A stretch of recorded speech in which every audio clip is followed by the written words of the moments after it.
আসসালামু আলাইকুম আরহামতুল্লাহি আবরাকাতুহ। প্রিয় দর্শক, আজকে আমি আপনাদেরকে জানাবো বিসমিল্লাহ 3 বার পরে পানিতে ফু দিলে কী হয়, এই আমলটি করলে কি হবে, কি লাভ হবে, সব কিছু এখন আমি আপনাদেরকে জানাবো। তো তার আগে আপনারা যারা এখনও এই ভিডিওটিতে লাইক দেননি লাইক দিবেন, আর আপনারা যারা আগে থেকে চ্যানেলটি সাবস্ক্রাইব করে রেখেছেন আপনাদের জন্য অনেক বেশি ভালোবাসা রইল। তো আপনারা যারা এখনও চ্যানেলটি সাবস্ক্রাইব করেননি, এরকম নতুন নতুন আমলের ভিডিও পেতে অবশ্যই চ্যানেলটি সাবস্ক্রাইব করবেন। সম্মানিত দর্শক, আপনারা আমলটি যে কোনো সময় করতে পারেন, কোনো সমস্যা নেই। তো আপনারা যে কোনো সময় এক জায়গায় বসে সর্বপ্রথম ইস্তেগফার পড়বেন, আস্তাগফিরুল্লাহ এভাবে 3 বার পড়বেন।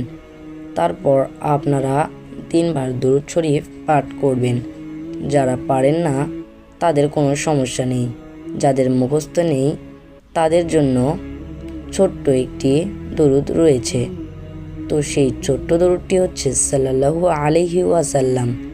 এই দরুদটি আপনারা 7 বার পাঠ করবেন। আর যারা পারেন তাদের তো কোনো সমস্যা নেই। তো তারপর আপনারা এই যে বিসমিল্লাহ রয়েছে, বিসমিল্লাহ 3 বার পাঠ করবেন, যেমন বিসমিল্লাহির রহমানির রহিম। তো এভাবে আমলটি করার পরে আপনি 1 গ্লাস পানি নেবেন। পানি নিয়ে আপনারা 3 বার সেই পানিতে ফু দিবেন। ফু দিয়ে আপনি পানিটি পান করবেন। আপনি অন্যজনকেও পানি পান করাতে পারেন। তো এখন এই পানিটি পান করলে কি হবে সেটা এখন আমি আপনাদেরকে জানাচ্ছি, সেটা এখন আপনাদেরকে জানাবো। তো এই আমলটি করলে আপনাদের যদি কোনো পেটের ব্যথা থাকে তাহলে সেটা ঠিক হয়ে যাবে। পেটে যে কোনো সমস্যা থাকলে সেটা ঠিক হয়ে যাবে, যতটাই যন্ত্রণা হোক না কেন সেটা ঠিক হয়ে যাবে ইনশাআল্লাহ। তো আশা করি আপনারা বুঝতে পেরেছেন। আসসালামু আলাইকুম ওয়া রাহমাতুল্লাহি ওয়া বারাকাতুহু।